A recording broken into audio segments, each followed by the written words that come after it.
வசனத்தை ஓதி காட்டுறாங்க. அப்ப செலவாத்தை எல்லாரும் ஓதுறாங்க. எல்லாரும் ஓதும்போது கண்மணி நாயகம் ரசூல் ஸல்லல்லாஹு அலைஹி வஸல்லம் மனம் மகிழ்ச்சி அடைகிறாங்க. பாவம் மன்னிக்கப்படக்கூடிய காரியங்கள்ல செலவாத்தும் ஒன்றாக இருக்கு. பாவங்கள் மன்னிக்கப்படுவதற்கு நம்ம எண்ணிலடங்காத பாவங்களை செஞ்சிருக்கோம். செய்யல, நான் பாவம் செய்யல, என்ன பாவம் செஞ்சனோ? பாவம் செஞ்சிருக்கேன், என் பாவத்தை நீ மன்னிச்சிரு. அல்லாஹ் நாடினால்தான் மன்னிப்பான். மற்ற மற்ற அமல்களுக்கு அல்லாஹ் தஆலா பரிசீலனை பண்ணி பார்ப்பான்.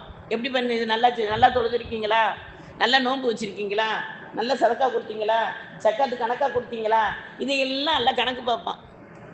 நம்ம கேட்கக்கூடிய இஸ்திக்பாருக்கும் பாவ மன்னிப்பு கேட்குறோம்ல, அதுக்கும் செலவாத்துக்கும் அல்லாஹ் ஒருபோதும் என்ன செய்ய மாட்டான், பரிசீலனை பண்ண மாட்டான். நீ இஸ்திக்பார் இவ்வளோ செஞ்சிருக்க, உன்னைய நான் மன்னிச்சுட்டேன். இதுக்கு ரெண்டுக்குமே இஹ்லாஸ் முக்கியம், மன தூய்மை முக்கியம். செலவாத்து எப்படி வேணாலும் ஓதலாம்.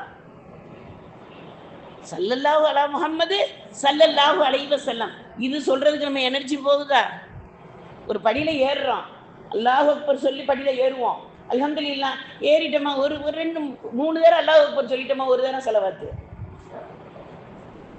அல்லாஹ் தஆலா அல்லாஹ் பெரியவன் சொன்னதும் வந்துடும், ரசூல் ஸல்லல்லாஹு அலைஹி வஸல்லம் பேர செலவாத்து ஓதுன நன்மையும் கிடைச்சிடும். சின்ன சின்ன அமல்கள்ல, நம்ம செய்யக்கூடிய அன்றாட வேலைகள்ல இஸ்மியை எப்படி நம்ம கொண்டு வர்றோமோ அதே மாதிரி செலவாத்தையும் நம்ம இன்ஷா அல்லாஹ் இணைத்து கொண்டு வரக்கூடியவர்களாக வல்ல ரஹ்மான் ஆக்கி அருள்வானாக.